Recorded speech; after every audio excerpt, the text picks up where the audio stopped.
Bonjour et bienvenue dans la Minute des Girondins, votre concentré d'actualité quotidien proposé par Web Girondins. Nous sommes le mardi 2 février 2021, tout de suite un bilan du mercato bordelais. Après Pablo parti contre 2,5 millions d'euros au Lokomotiv Moscou, c'est au tour de Josh Maja de quitter le club au scapulaire. Hier soir, dans les dernières heures du mercato, le club de Fulham et les Girondins sont tombés d'accord sur un prêt avec option d'achat à hauteur de 10 millions d'euros. Du côté des arrivées, seul Jean-Michel Seri a rejoint l'effectif professionnel en prêt sans option d'achat et jusqu'à la fin de la saison. Restent alors plusieurs joueurs indésirables au club qui n'auront pas su trouver de point de chute, comme Depréville, Punje ou Jovanovic. Si les deux premiers semblent vouloir attendre la fin de leur contrat en juin pour prendre une décision, le central serbe lui continue de se chercher un nouveau club dans un championnat où le mercato n'est pas terminé. Selon l'équipe, le défenseur et le club sont par ailleurs en passe de trouver un accord pour la résiliation du contrat du joueur. Coup d'œil en bref sur l'actualité des anciens bordelais. Thiago Ilori a été prêté par le Sporting à Lorient, Leraguer est lui prêté par le Genoa au FC Copenhague, Diego Roland est prêté par la Corogne au Pyramide FC en Égypte, Sankharé s'est engagé avec le Panathinaikos en Grèce, Frédéric Gilbert fait son retour en Ligue 1 et se voit prêté par Aston Villa au Racing Club de Strasbourg, tout comme Anthony Modeste qui est prêté par Cologne à l'AS Saint-Etienne. Enfin, Adam Ounas est quant à lui prêté par Naples à Crotone.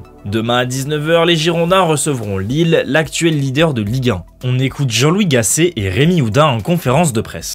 Mieux jouer c'est bien, mais finir les choses c'est encore mieux. Que ça soit dans le jeu ou même dans la solidité, c'est vraiment costaud. Quand on a rivalisé avec Lyon, donc je vois pas pourquoi on pourrait pas rivaliser avec Lille. Rémi Houdin s'est aussi exprimé sur l'objectif de la Coupe d'Europe en fin de saison. Autour de cette 6ème place, c'est notre place. Je vois pas ce qui n'irait pas pour aller là-haut. C'est officiel, la métropole de Bordeaux a bien accordé une ristourne aux Girondins sur le loyer du stade. Malgré le désaccord de certains élus bordelais, plus d'1 million d'euros ne seront pas réclamés au club au scapulaire. Pour terminer, coup d'œil sur les droits TV de la Ligue 1. Malgré des offres de DAZN, Discovery et surtout du géant Amazon, l'appel d'offres de la LFP s'est vu infructueux car aucune des propositions n'a atteint le prix de réserve. A noter que Canal+ et beIN Sport ont décidé de boycotter l'appel d'offres. Selon l'équipe, la Ligue se donne 48 heures pour réagir et trouver une solution. C'est terminé pour aujourd'hui, à demain pour une nouvelle Minute des Girondins. Retrouvez l'actualité des Girondins sur webgirondins.com ainsi que sur nos applications iOS et Android.